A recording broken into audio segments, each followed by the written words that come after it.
Hey guys, we're back with part 3 of our island camp.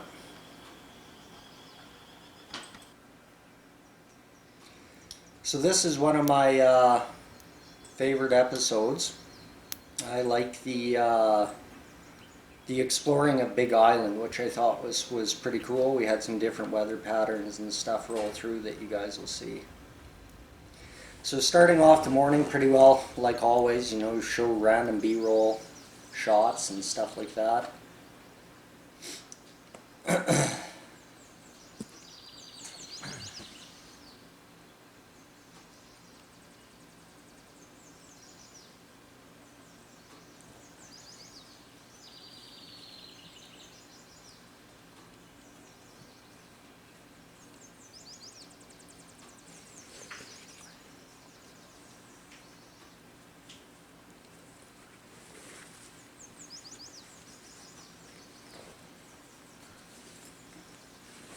You can see here with this is something I always do when I go out, and that's I'll wear a light pair of pajama pants underneath whatever my outer layer is. And I always tuck those into my socks. That's strictly for ticks. So if you're walking through tall grass and stuff like that, they don't end up getting on your legs and stuff and trying to crawl up your pant leg, and then they, do what they do and bite you and stuff like that. So that's why I do that. I've never ever had any problems with ticks with that method. And just a little bit of information for those of you who are out there playing in tick territory.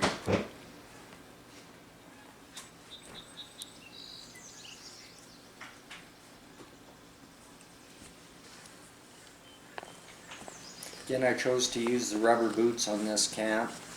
My feet don't do well with rubber boots, but the island it's very wet, so I elected to wear the rubber boots, in hopes of trying to keep my feet dry, but they end up sweating so bad in the rubber boots that I'd probably be better off just to wear a normal pair of hiking boots or my Red Wings like I usually do, because it didn't really make much of a difference with that.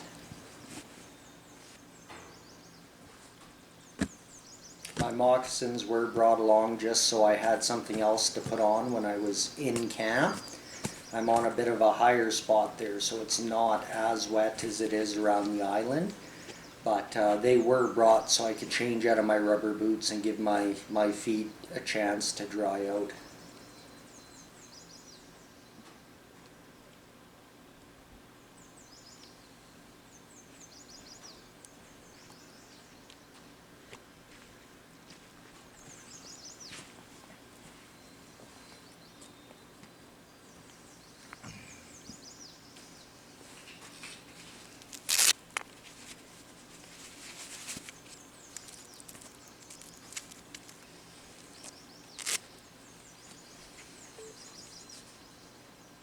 I like the fingerless gloves. I got a bit of more dexterity and stuff with my fingers for doing my tasks and stuff like that, but if you trip and fall or something like that, you still have that protection on your palms where they won't get all cut up and sliced up.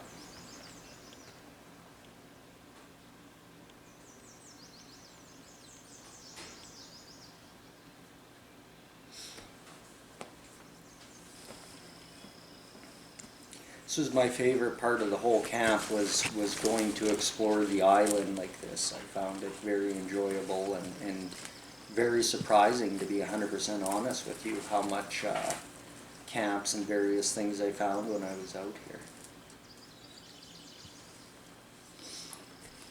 One thing I wanted to mention too is that the last few days we've had an influx of, I think it was 35 subscribers or something like that to our channel, and I just wanted to point out something that you could attempt to try if you're growing your channel and you're looking for subscribers and stuff like that. We went to Facebook and we found different Facebook groups that were in the niche that we were filming and recording and uploading in, and put pictures on there and stuff like that, and it translated to a lot of subscribers coming over to check out the content on the channel. And with with them influx of subscribers you get, because they're in your niche, it also greatly picks up your watch time minutes. So for any of you out there that are looking to grow your channel, maybe that might be, you know, a useful tip to you.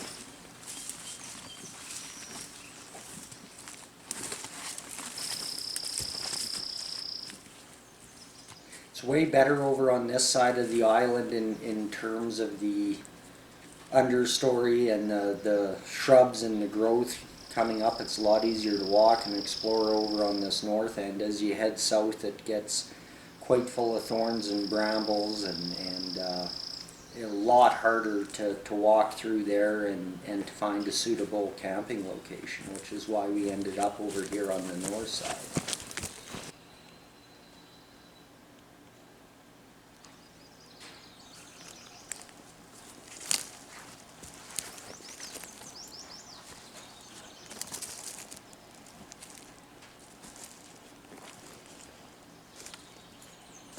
I try not to do many of these first person view shots, but at the same time I like to point out to everybody, you know, what you see or whatever when you're walking through around your surroundings. Like you can see there's some deer hair there, so obviously something had caught a deer there, or it passed away natural causes. There was some moose scat earlier.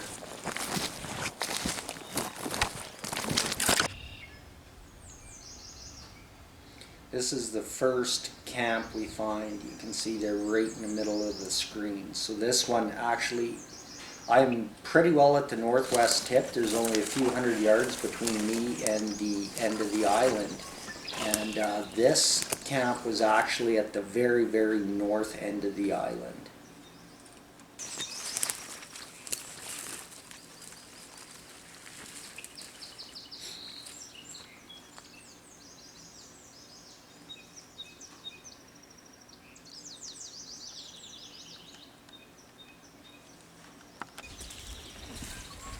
So we might as well get into the nitty-gritty of this one. This is part of the reason why a lot of people don't like bushcraft.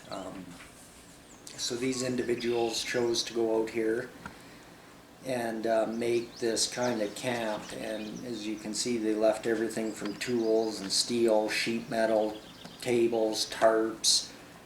They just left a bloody mess everywhere, and stovepipe you can see laying there. And this is where people get very frustrated. Like, this is a conservation area on public land, and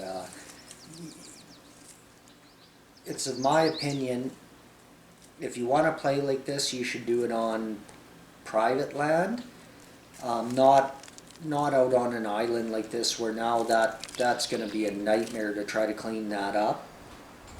It's just a hard thing to do. So I mean, clean up after yourself, respect the land. Basically, that's what I'm getting at. You can see a little den here.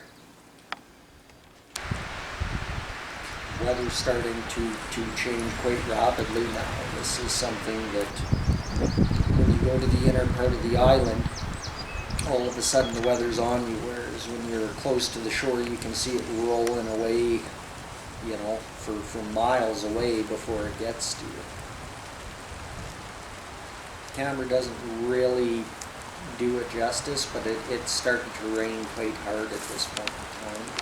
What I want to do here is just drop the other side of my tarp over my hammock. I want to drop it right down so the wind can't drive the rain more horizontally into my gear and equipment and whatever that would force me to have to dry everything out. So if I come back to camp, drop the fly, tuck everything in tight, then you can avoid a lot of work later.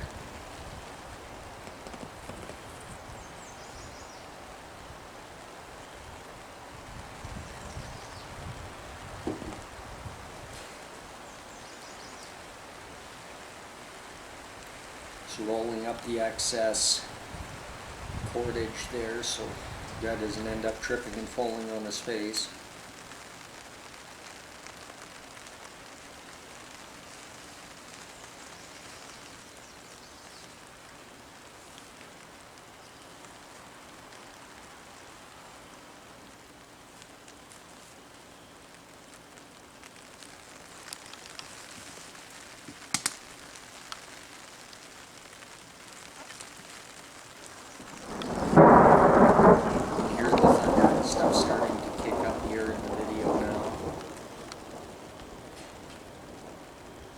like going out when the conditions are adverse like that. It's just something, I don't know, you enjoy the experience more when you're, you know, in a thunderstorm or a snowstorm or pouring rain or...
Before I went out on this camp, I knew that the weather was supposed to change and the wind was supposed to pick up a lot too, so there was a lot of preparation. For a prolonged trip, I didn't know when I would be able to get out of there. If the storm cell held in there and the winds remained high, I could end up potentially being there for twice as long as I planned to be. So, this is something I wanted to point out here. So what I'm doing with the fire, and this is an awesome trick for anybody who does this kind of stuff, what you want to do is just pile on the punky wood, and what that'll do is it just holds the heat in there really well. When the punky wood catches, it'll just smolder away like crazy, and just an excellent method even in an all-out downpour. A lot of times it's enough to sustain your fire that you don't have to go out and relight it again after it's done and moved on. So you can see the wood all that I'm gathering there is all punky wood that'll hold that heat like that and smolder away.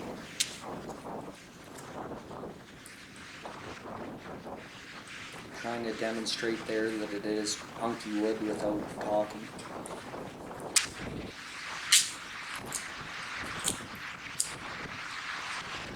It's something that I do, you know, when it's raining and stuff like that. You want to grab some wood that's relatively dry, put it in a spot where it'll, you know, remain semi-dry. Just helps you get that fire built back up from the bunker quickly. You see the winds and stuff are really starting to pick up again now.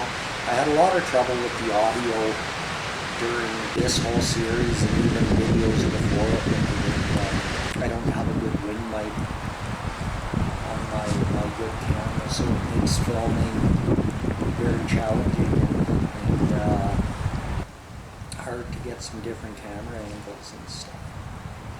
You can see there by the shot of the lake, like that, how it's such an open area that a little bit of wind and it just gets all white caps and stuff.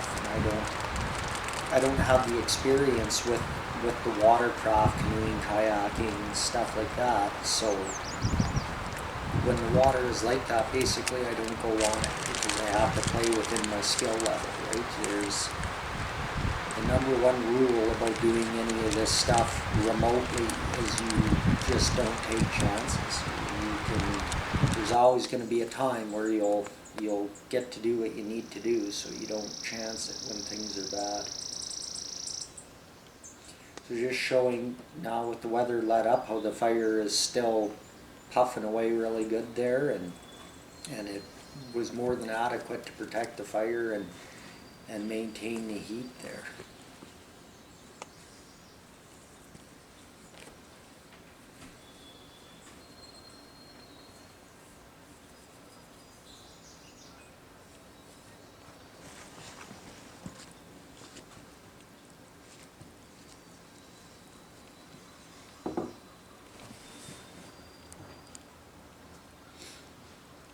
What I want to do is head down to the water here and see if I can see if the storm has moved past or if there's more coming in, because I'd like to go out and explore the rest of the island, but I want to make sure I don't have to be coming back and tending to camp and all that kind of stuff again.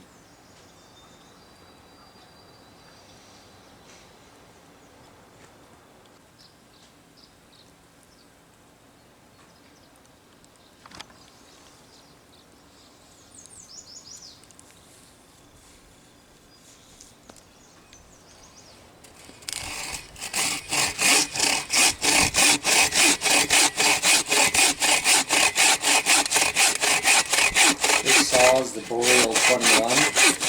It's a nice golden bow saw styled saw. For those of you who like the bow saw style, but it folds up all nice to fit in your pack and stuff. I like that saw. It's not bad. I mean, I prefer my Silkies if I'm being 100% honest, but this isn't a bad saw either.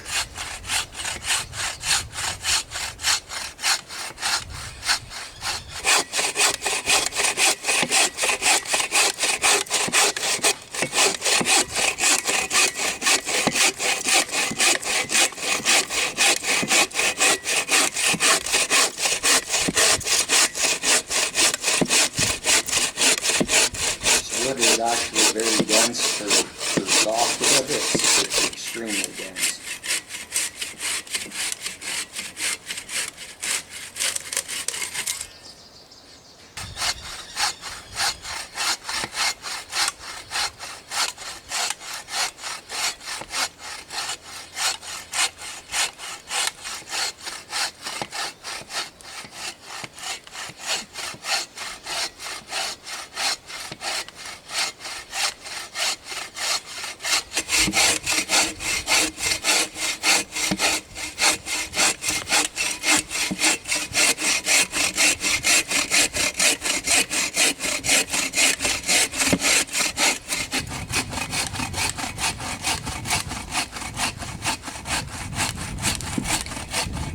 Try to always continually change up your camera angles, close, far away, you know, different shots from different sides.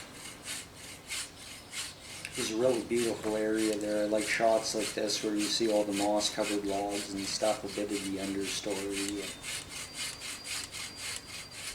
Right on the edge of the lake, so you can see it's real white behind there.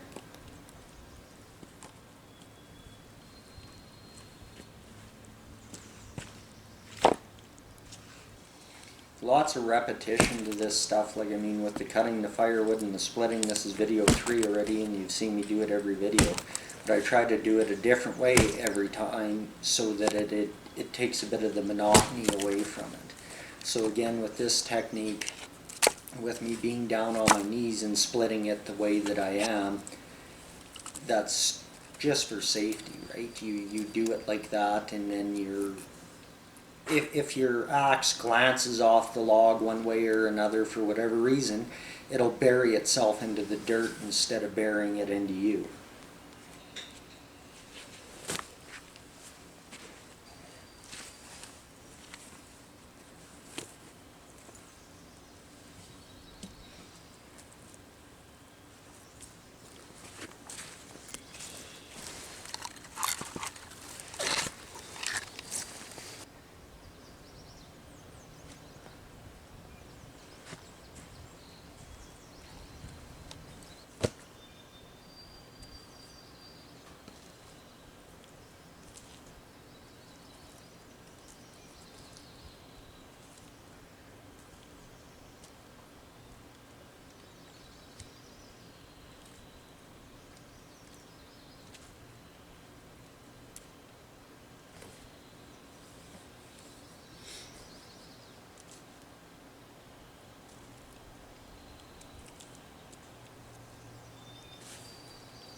So that chair was the first thing that I crafted. That would have been in video 2.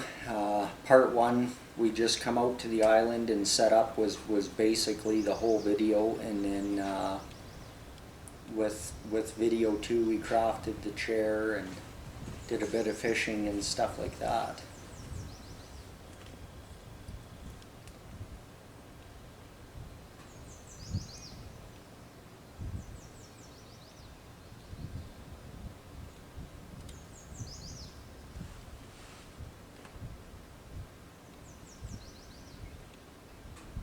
That anorak that I'm taking off there, it's 100% wool anorak that my wife had made for me.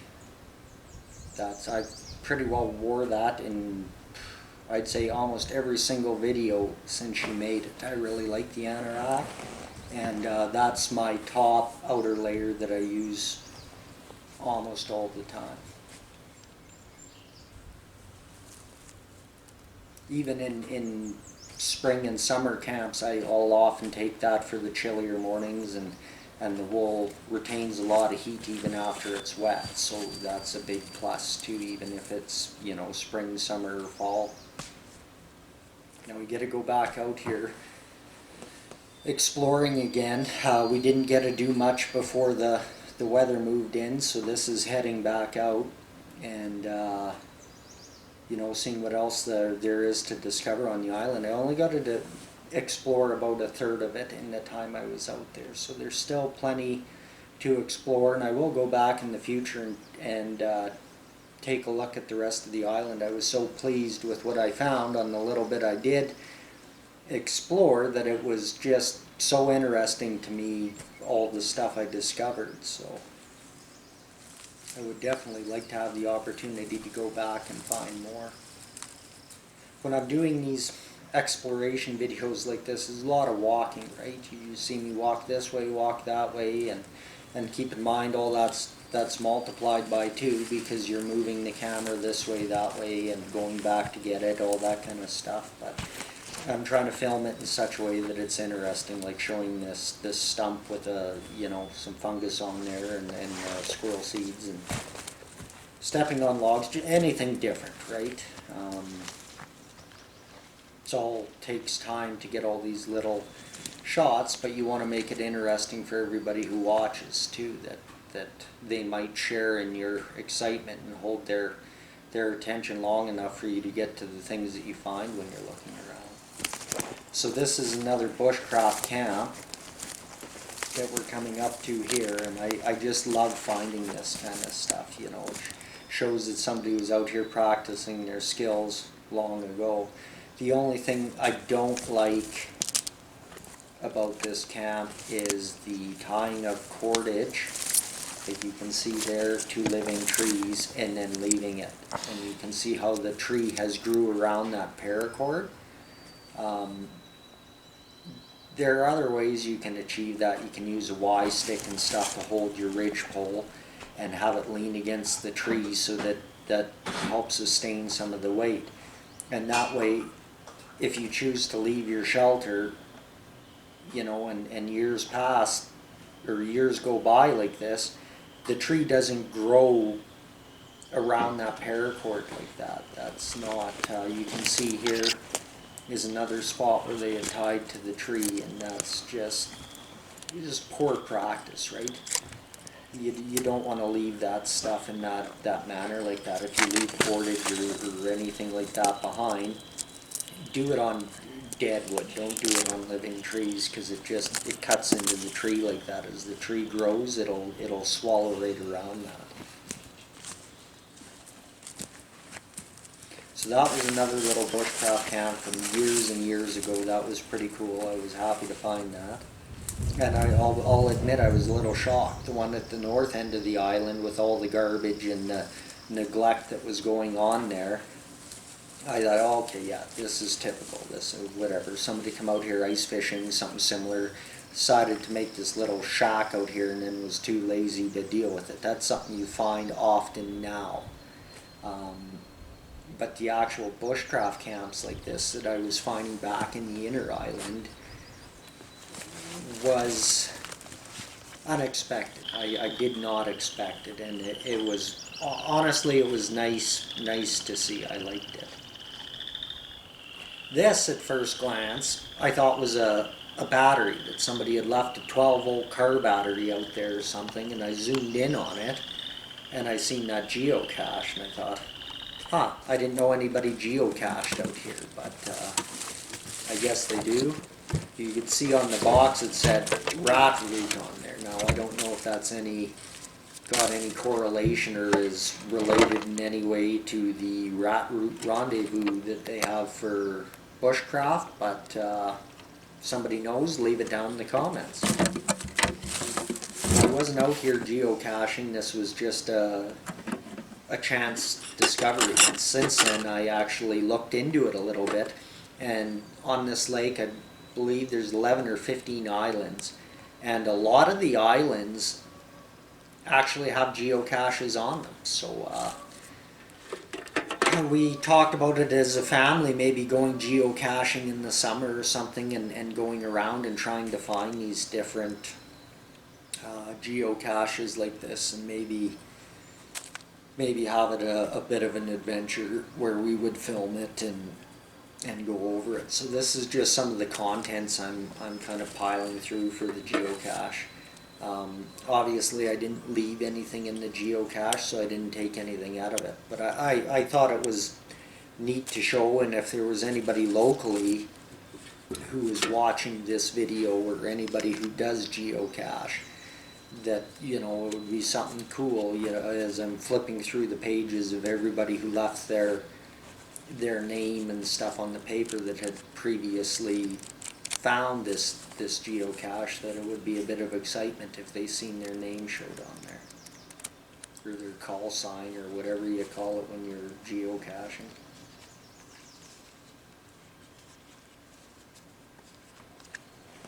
It's not much of anything of any good in there. I mean, broken calculator, broken flashlight, a little doll, jumbo cards, another cheap little flashlight that worked, and then of course, you know, the papers with the names of whoever, you know, had found this particular geocache.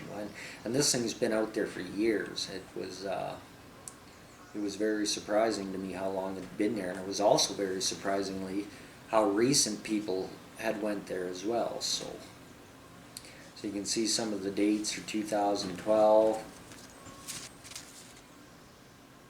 on that paper. I think that said 2008 at the top of that other side.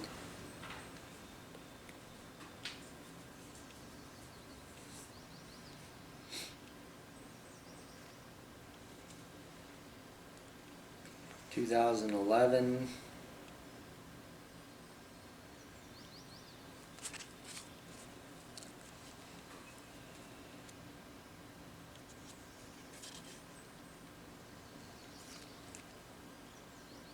I had never found anything like this on any of my adventures or anything, so I was quite interested in this, if I'm being 100% honest, you know, flipping through, looking at all the stuff, seeing if there's anything I might recognize or...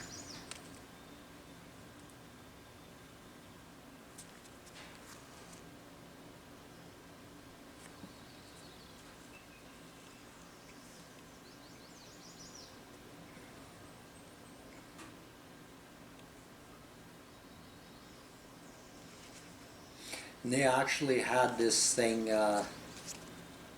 with a little piece of like 3/16 aircraft cable, and had it tethered loosely to a tree there, so nobody could, you know, try to grab this box and wreck it or anything. The way that it works is you go to a website or the next, and it has GPS coordinates of where these caches are found, and then you head on out there and you try to locate these different boxes. So I mean, somebody could really throw a kink into things if they grabbed it, moved it, or took it, or wrecked it, or, you know, ruin the fun for the other people involved, right?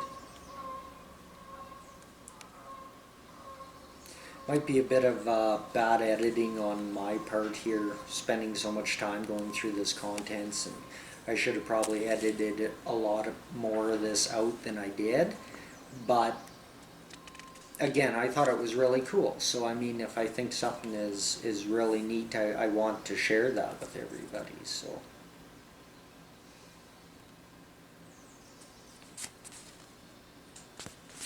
You get a kick out of this, like who puts political crap in a geocache?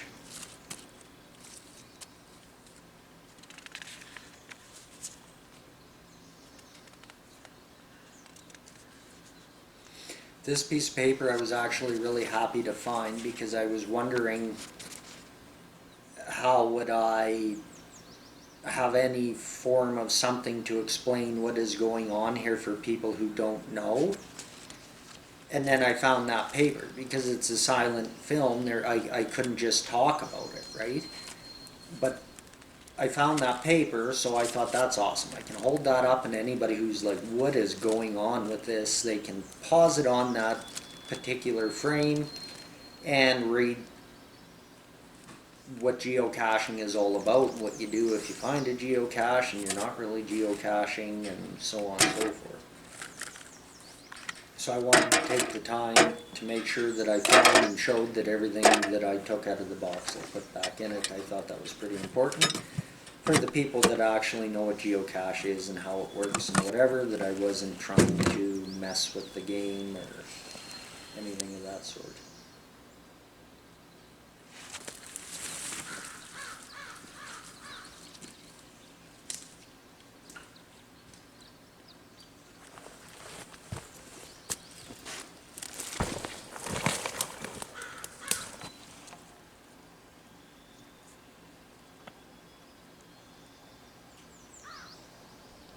That's a big birch tree. That's a huge, huge birch tree. Really awesome to see.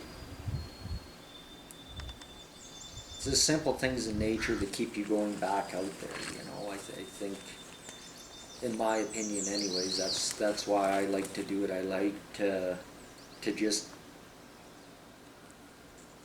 feel the simplicity of everything around you and just have your appreciation for it grow.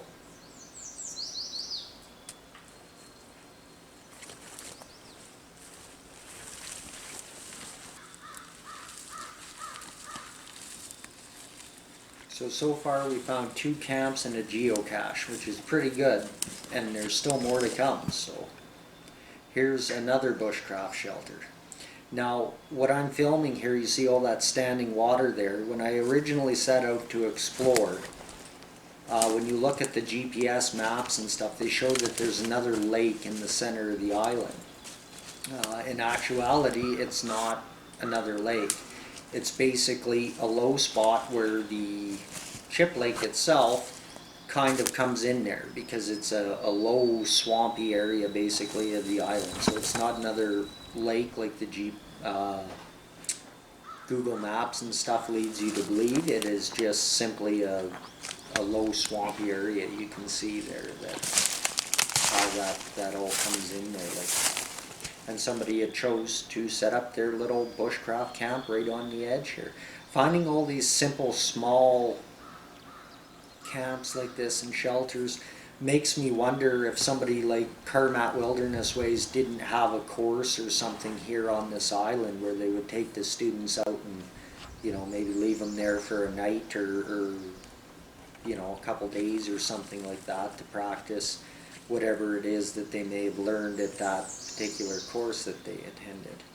That's just speculation. I don't know for sure if that's what happened. If anybody does know, please leave it down in the comments.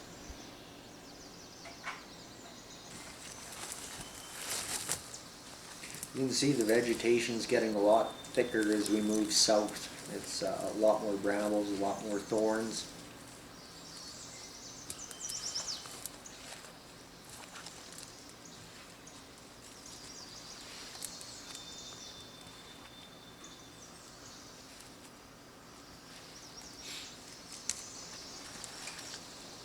A lot more crawling through stuff to set up the camera all the time and go back and get it.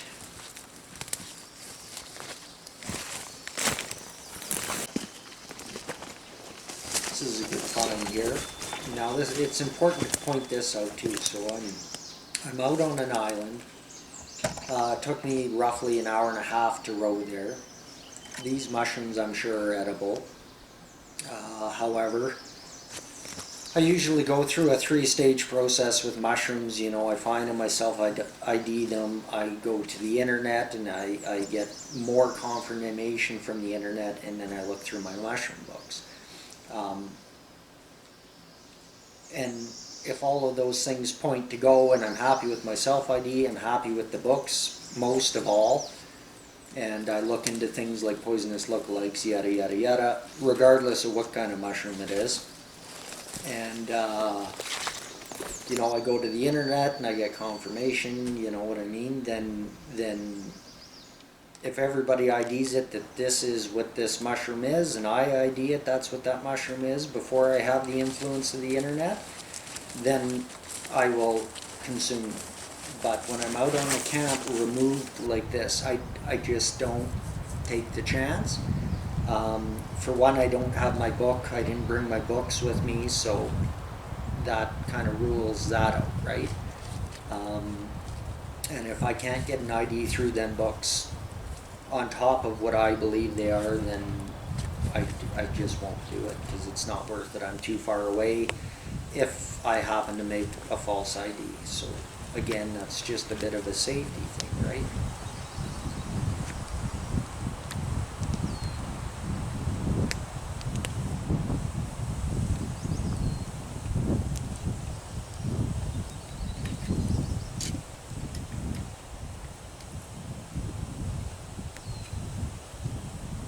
It's been a long time since I've done these, but judging by the length that I'm sawing that log, I'd say we're moving on to this particular day's bushcraft. This was something neat that I did where I just carved their channel name into that log just because I thought it was neat and I could use it for different clips and stuff like this. I don't know, just, again, it's something different, right? Who knows, somebody might go to that camp sometime later and I'll gain a subscriber out of it, I don't know.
You can see how the Boreal 21 folds away nice like that.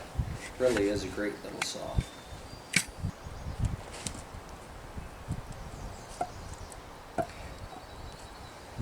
You can probably almost guess what happens at this point.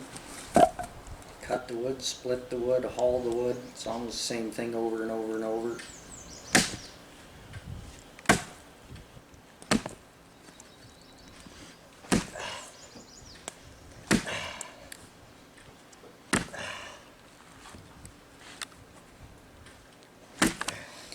For this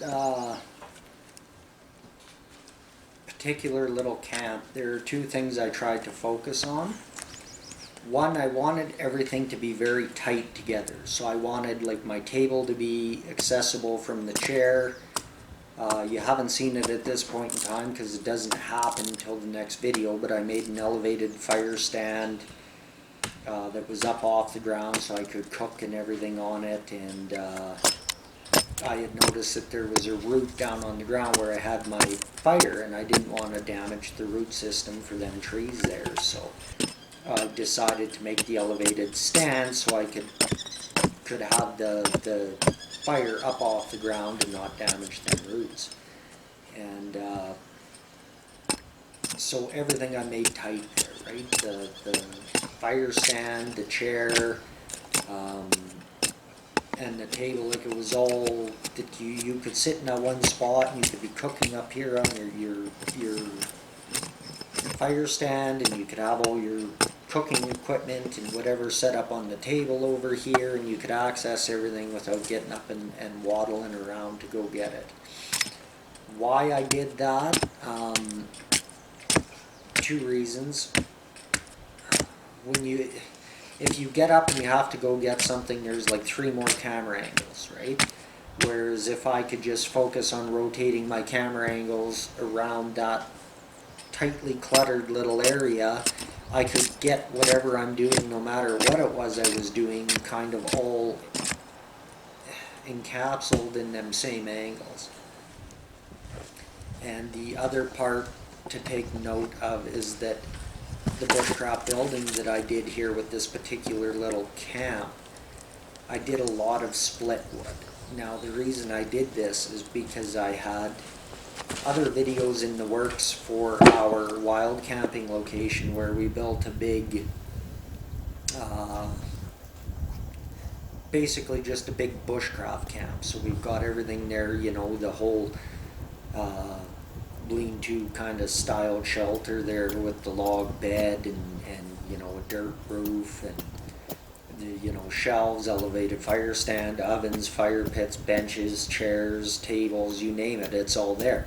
I knew I was going to be continuing on with that series, and at that particular camp I themed it more around keeping everything round log. So I didn't want to have 2 video series coming out that were basically showing the same method to do something. So for this one I wanted to show that, you know, you can split the logs like this and have a more flat surface as opposed to just having them round logs and your table goes like this, and it's harder to set things like a coffee cup or whatever on top of it without it spilling, right? Here I'm just adding a chamfer to this stake. You do that so when you pound it in, it doesn't mushroom up and split the wood as badly. But the other method that you could do, as opposed to round log or flat logs and having them all laying with the flat side up, in all honesty, the best way to do it is you put one with the flat side up, then you invert the other one, you have the round side up, and you kind of slide that a half underneath. Then the log you put beside it, you put with the flat side up again, and the one that has the flat side down almost acts as a rocker stop, so that it is a lot more solid construction and everything stays nice and flat and even, so long as the logs you are using are symmetrically close to the same in size. So you can see the dump pouch on my hip there. That is one of my favorite things to have when I go out into the woods, because you go exploring, you go walking around. I'm somebody who's big on gathering things as I see it. So if I'm going out to camp and I see a bunch of birch bark, I'll grab it when I see it. I won't wait till I get to my camp and then go try to stumble around, find a birch tree. Or you could see we were stumbling around and we found the mushrooms. If I was in a different location, had my book, yada yada yada, I could have used my dump pouch, grabbed all them mushrooms, put them in my hands and still be free for packing around the camera and whatever else, right? So an excellent thing to have for those of you who do this stuff.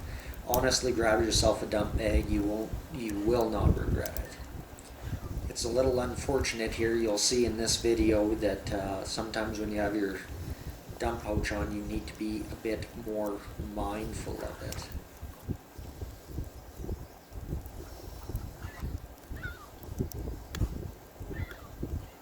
So again, this is just lash construction, right? So tying two dead sticks together with a piece of paracord, nothing fancy, no notching, no nothing like that.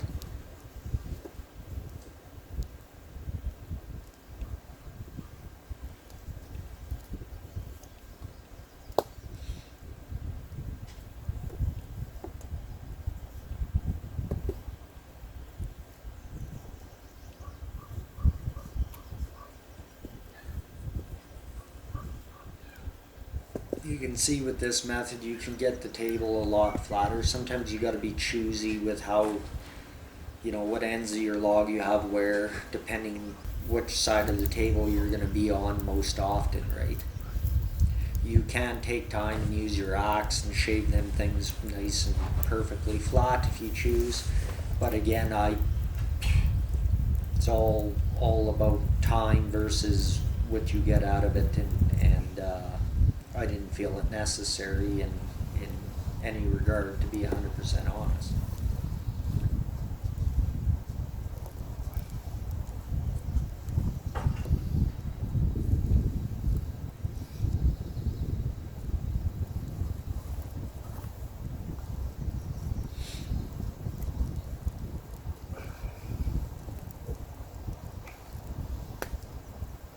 Might be poor timing for the uploading of these videos, as I believe the last video that I put up was actually a return to the island, where it's winter now, as you can see behind me out the window there, that I went out for another camp on the island with a hot tent in the Polish Lavu, right? I was out there doing some ice fishing one day and decided, hey, it would be kind of cool to do this. So I had just done that video and I uploaded that video and was playing around with my editor, and that's when I finally discovered, after all this time, how to use my editor to do this style of a format of videos, which is something that I've wanted to do for a long time now. Anyways, ever since I did that one video there where I did a bushcraft camp in winter there, and the video did really well and took off, well, did very well by our standards, and kind of took off a little bit. I wanted to do it to answer a bunch of them questions. You can see on the dump pouch here, sorry I'm jumping around a lot with my rambling, but you can see the dump pouch here. There's not much flame, but there's a lot of intensity to the heat to that little flame, and it started to actually melt my dump pouch a little bit, and that was very disappointing for me, as like I said, I love that thing, and that's just another piece of equipment I'm going to have to replace now.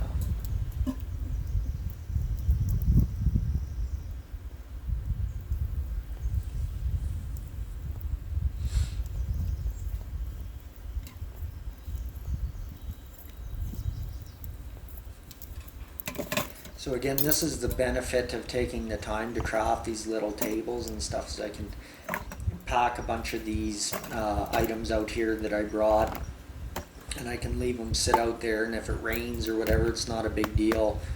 They'll just get wet. But if you leave them sit on the ground, and if it rains heavy, you get the splash up.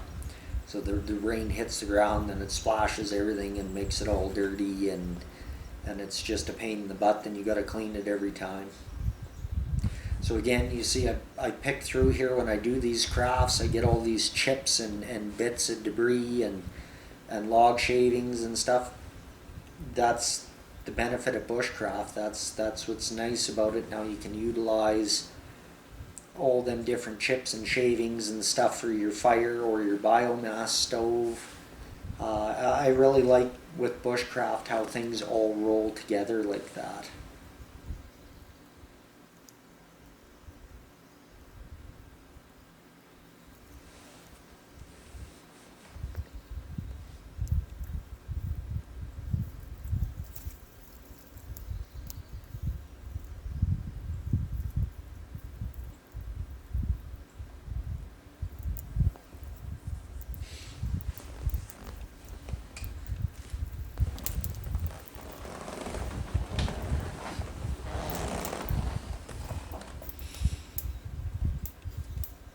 see the burn mark on my dump pouch there from where it got a little too hot sitting by the fire.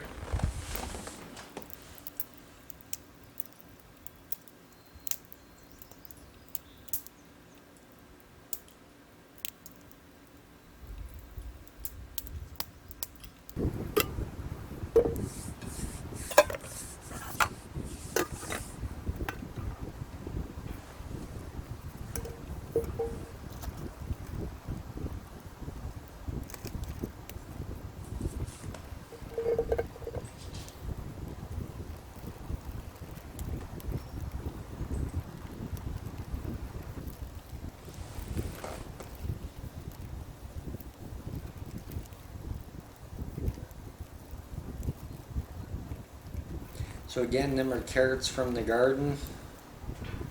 Little baby carrots, but they're carrots.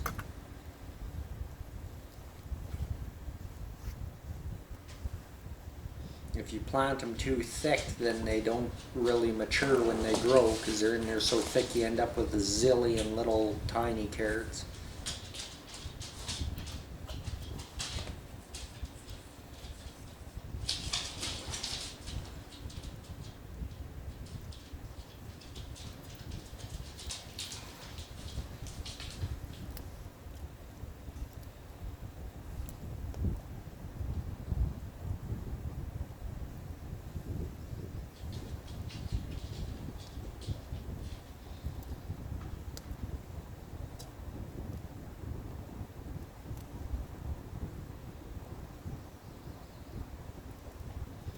Again, when you do this type of a camp, you can eat really good too, which is, I mean, there are really a couple different ways that you can do your camps and stuff, whether you choose to live off the land and forage, you know, eat what you find and forage, or you could do it like this where you bring a bunch of food and you eat like you're a king while you're sitting out there. I did eat very, very well on this camp. And I had plenty more food too that I ended up taking home, because like I said, I had planned that if I was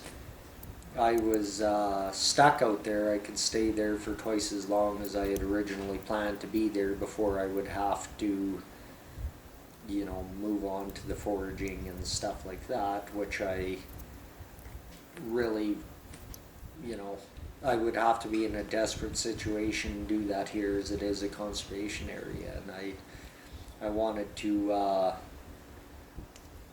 not impact that much.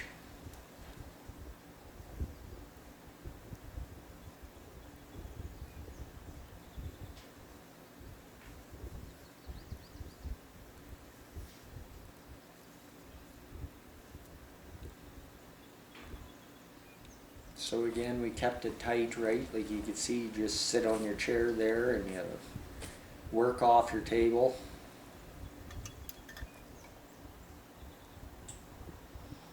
If you didn't see episode 2, I think it was, I had talked about this bale stick was one that somebody who had been here previously had crafted this bale stick. So this was my first sign on the island, right next to the raft that I seen when I rode up, that other people had come and stayed here. But this was the first one that I had seen that showed bushcraft and or camping on the island.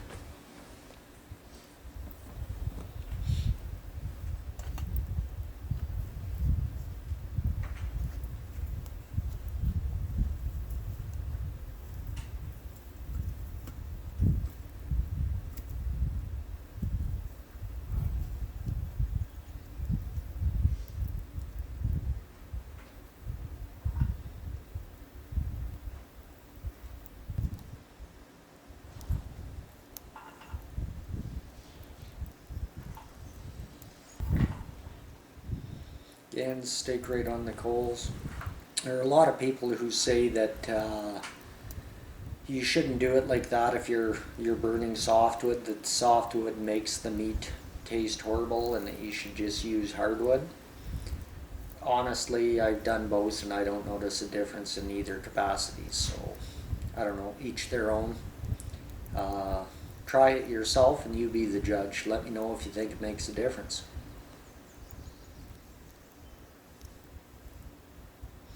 I'm putting a bit of butter on there as it is venison steak, so it is very, very lean. Your wild game like that is extremely lean.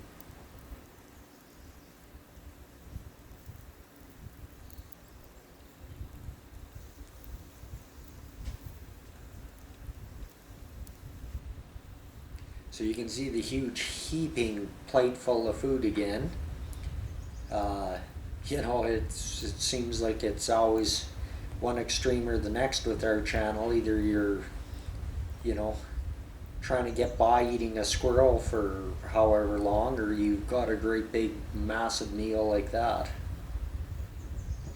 The biggest thing that I liked about these kind of camps, as opposed to my living off the land camps, is honestly the spices. The spices make just a world of difference. That was the biggest thing I noticed, and the appreciation that I got from my living off the land camps has really given me an appreciation for the different spices.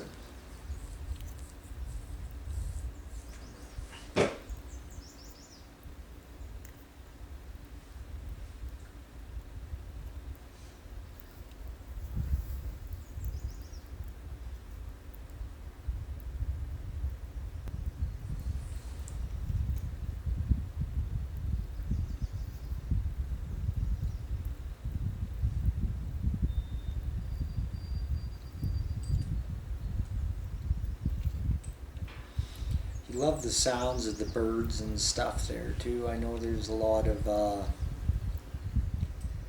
wind distortion, and the camera doesn't pick up a lot of it, but it's nice to sit out on the island and stuff like that, so full of wildlife, and hear all the different birds. And it's amazing the closer you get to water how that's just way more prevalent.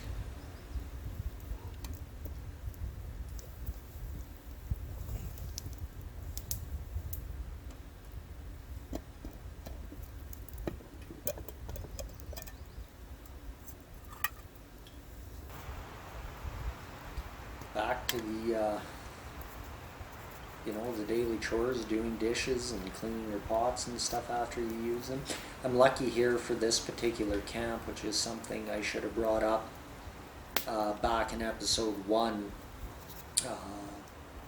Predation isn't nearly as big of a thing out here on this island and stuff, so things like doing dishes and eating right in camp, don't really have to worry about it all that much, whereas other places where we've wild camped or did some bushcraft and stuff, you have to be very conscious of the bears and stuff there.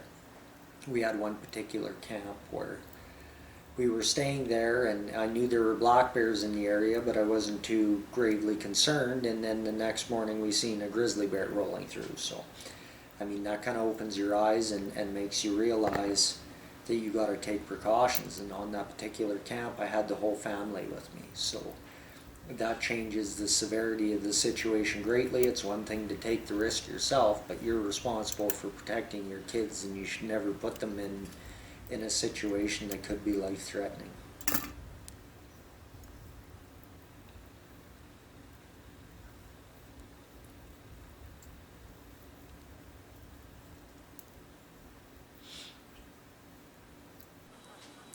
A little more weather did roll in through the night. You can see it coming there. You know it's going to happen.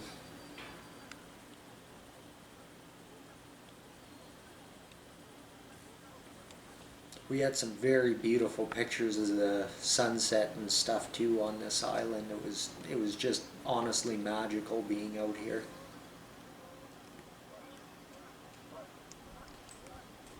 So let's pause it there.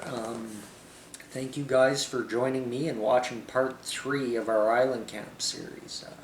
Hope you're finding this commentary interesting, and it's shedding some light on the different things I did or why I did them, the different safety things that I was conscious of when I went out on this camp. To recap a few would be playing with the water in general, as I know my skill level for such sports is very low. So I got to play within in the limits of my skill level. The second big thing would be axe use for me on this island. I had to be very conscious of the way that I would split my wood and stuff like that, just to prevent anything before it even had a chance to occur. There's no point in being silly when you're a long ways away and it would be difficult for people to get to you. The third thing would be, not taking a chance with things like mushrooms and whatever. If I may have a false ID, I could, potentially get very sick or even kill myself in some extreme situations. And the last thing I would say that I was very conscious of, again, with being out on such a big lake and not knowing if or when I would get a window to get back off the lake, being prepared before I even headed out there. So them are the big things for me so far in going through this, that if I could point light to the safety, them are big ones that you want to take away. Anyways, thank you for watching part 3 with me, and I will see you in part 4, the final episode of this series, next week. Alright guys, so that's the end of day 3. Lots went on again today. We explored probably a third of the island, which leaves, plenty more left to explore, but the third of the island that I went over, I thoroughly went over, and it was kind of, it was pretty neat. It was an awesome experience. I had no idea that so many people had frequented this island. There's a lot of sign of human activity, and everything between bushcraft shelters and what could be maybe a ice fishing camp or a hunting camp. I'd assume ice fishing camp, because I don't think anybody'd be hunting here. Yeah, I thought it was really cool. I found them 3 shelters, maybe 4, 3 or 4 shelters anyways. Some of them really bushcrafty, that were a lot more natural and stuff. They're all decrepit and fallen down and stuff now and not usable, but really kind of a neat experience to run into that kind of stuff and see that other people, have been out here camping and bushcrafting. There was also the geocache box thing that I discovered out there. No, I wasn't geocaching or anything like that. I was just, thoroughly having a good look over the land, and I seen this box sitting there that at first glance I honestly thought it was a battery, and I thought, who the heck would drag a battery out here? That was over beside the which on the map looked to be the small lake that was on the island, which in fact isn't really a separate small lake. It's more of like an inlet, kind of like a low swell kind of spot where the lake water actually kind of comes in through this muskeggy finger, kind of stretches down through like a swamp through there. And on Google Maps it looks like it's a lake, when in fact it's just the same body of water. Anyway, we found that geocache there. I showed you guys all the different stuff that was in there. I had no idea that geocaching was even a thing out here in the middle of nowhere, but I guess it is. But it was really cool to find that too. I mean, that's again, it's different. I can't say in any of my wild camping wilderness exploits that I've ever done, I've never run across anything like that. I can't say I've run across many, bushcraft shelters and stuff like that either. So this camp has been kind of unique in a lot of ways. It's really quite cool. I mean, I like to come across that kind of stuff. I wish some people had just a tiny bit more respect, like the big A-frame camp thing that they had going on over there. They drug a lot of garbage and a lot of shit in there that, like, honestly, if you're gonna go play on public land, take your garbage out with you. They're like, that is absolutely disgusting over there. You gotta, if you want to play like that, play on private land. Private land is where you experiment with your different shelters and stuff like that. And if you want to try a longer term setup or whatever, you don't do it out here on public land. That's not the place for it. Or clean up after yourself. I mean, that's. I mean, the only way you're cleaning that up is, I don't even know, if you come in the summertime, you throw everything in bags and then make kind of a bushcrafty shelter thing or whatever to cover it until winter, where you could truck it out of here. There's a lot of mess over there, a lot of metal, a lot of old tables, just junk everywhere. The bushcrafted broom I thought was kind of neat, though. I showed you guys that was, you know, some ingenuity going in there making that sucker. But yeah, I mean, respect the land, clean up after yourself. If you want to play and make super shelters and you know, these more permanent kind of camps where you're utilizing plastics and tarps and whatever, do that on private land where it's you know, easier for you to clean up and deal with and whatnot. We also today bushcrafted this little table over here just because I wanted a table to throw my stuff out on, and I thought that was something that would be useful here. Again, using all dead wood, stuff like that. So I mean, it's not that big of an impact on the environment here or anything like that. I mean, really, a guy could have did it without any cordage or anything like that. But yeah, just little bushcraft project I threw together here. So now we got the table, the chair, the cooking dealio. Oh, which, by the way, speaking of old bushcraftery here, this bale stick was here in this spot when I got here. Nice bale stick. Somebody took their time with this baby back when it was in its prime. Very nice job. So yeah, I utilize that. Why not, right?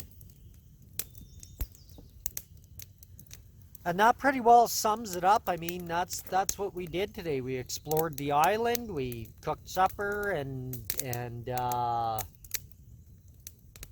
made a table. That was pretty well the sum of all evils here today. We were supposed to be heading out tomorrow morning. Now, the weather forecast has changed, and there is a good possibility that might not happen because it's supposed to be really windy. Now, if it's really windy because this is such a big body of water that I have to go across to get back where I came from, it won't be passable with my canoe, and definitely not for my experience level. There's probably some of you canoeists out there that are watching and thinking, oh, that's easy, no problem, whatever. You got to understand, this is the first canoe trip I've gone on in my life. I'm very limited in experience when it comes to a canoe. I mean, I've gone out fishing a couple times with a canoe, never very far from shore, you know, ideal conditions, that sort of thing. So I'm not experienced when it comes to canoeing, and you know, part of doing this stuff is understanding your limitations. If you don't, that's when you get yourself into trouble. So, not great at canoeing. I'm very good at camping and surviving. So, I mean, it seems like a no-brainer to me. I'll just ride it out here until I find conditions are suitable to head back home. I mean, I'm not in a rush to go anywhere like everybody else. I'm just quarantining over here. So yeah, I mean, that's pretty well it, guys. I don't want to ramble on much longer. It was a crappy charging day today. As you can see, there's thunder showers. The weather just turns on a dime out here. If you're close to the shore there, generally you can see it coming way before it gets to you. But when you're inland, that's a little bit tougher. All of a sudden, it's just on you. So yeah, it was a tough day to charge filming equipment, but hopefully I figured I had enough battery life to get through taking down camp and carrying my way out of here. But yeah, I don't know. I guess we'll see. We'll see. No promises. If it's sunny tomorrow, I can charge some stuff, and hopefully we can carry on just as normal. Have it another day of the camp, but in all honesty, I just gotta play it by ear. I can only do what I can do, and that's about it. But anyways, you guys have a good night. I'm going to enjoy the rest of mine, and we'll see you in the next episode. Keep outdoors.